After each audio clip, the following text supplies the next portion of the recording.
Enfin une nouvelle année qui commence. Chacun et chacune sera appelé une fois de plus à célébrer sa singularité et exprimer sa personnalité, à suivre ou pas les grandes tendances 2016. En premier lieu, l'engagement. Le monde entier se mobilise pour sauver la planète. La mode faisant partie du top 3 des industries les plus polluantes, il faut plus d'eau pour produire 1 kg de coton qu'1 kg de blé, les initiatives se multiplient. Exemple avec l'association militante Parley, qui fait le tour des capitales pour trouver une solution à la pollution des océans par le plastique. J'ai rencontré le capitaine Paul Watson quand il a été arrêté par le gouvernement allemand et j'ai rejoint son cabinet d'avocats. Pour moi, c'est comme une version pirate du Père Noël. Ce type consacre sa vie aux animaux et grâce à lui, puisque je ne peux pas arrêter de faire ce que je fais, c'est-à-dire la promotion des marques et des compagnies, je me suis trouvé un nouveau client, la mer et les océans.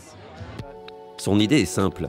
Il faut que les industriels comprennent qu'ils engrangeront plus de bénéfices à recycler le plastique plutôt qu'à le produire. Cyril Gutsch a donc proposé à Adidas de concevoir des chaussures de sport à partir des filets de pêche en plastique récupérés par le militant écologiste Paul Watson sur des navires qui pratiquent une pêche intensive et interdite. Restons dans la marine avec les propositions vestimentaires des créateurs de mode qui ne font pas que fabriquer des habits mais proposent l'histoire qui va avec. Le message de l'américain Rick Owens est clair, le monde est fou, habillons-nous de façon ad hoc. J'ai réfléchi à la masculinité et les uniformes modestes et simples. Alors j'ai pensé aux cabans militaires, mais pas seulement militaires, aux cabans marins et aux vêtements de travail aussi. Les designers de mode savent aujourd'hui qu'ils ne pourront exercer leur créativité que dans les contraintes exigées par le marché. La collection présentée dans le grand escalier de l'Opéra de Paris par la très jeune Griffe Pigalle illustre cette autre tendance forte, le vivre ensemble. Je suis content si ça donne des émotions, parce que je fais pas que des vêtements, c'est plus une ambiance entre les gens, un mélange de couleurs, d'identité, et que je défends, c'est vraiment un truc communautaire.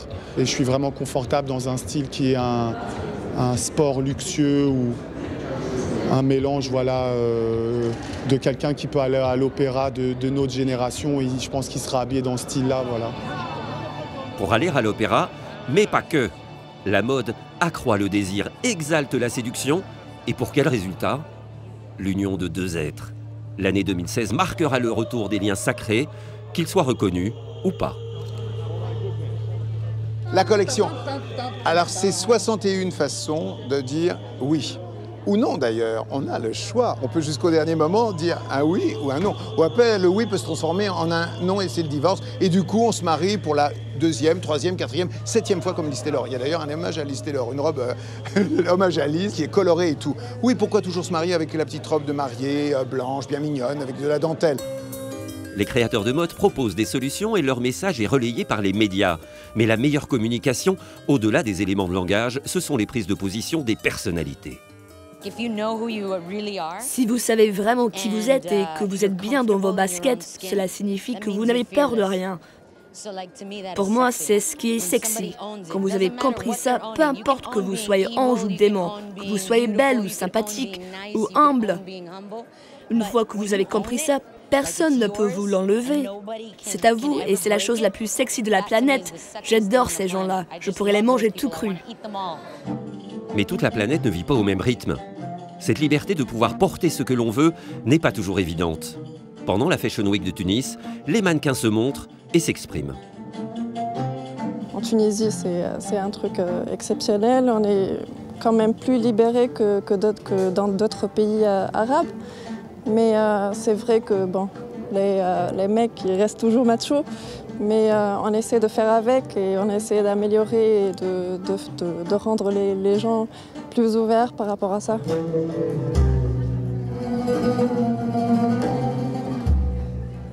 De montrer que je suis la femme tunisienne, je suis très contente.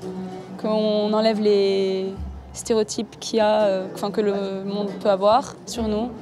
Et je ne suis pas la seule, toutes ces filles sont là pour ça et de montrer qu'on ne s'arrête pas aux événements qu'il y a eu et que voilà, la femme tunisienne est forte et qu'on continue d'avancer et qu'on essaye d'exceller dans ce qu'on fait. Et voilà.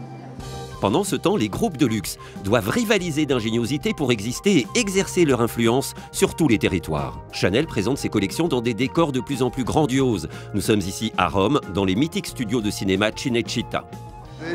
Les connexions entre l'Italie et la France ont toujours existé.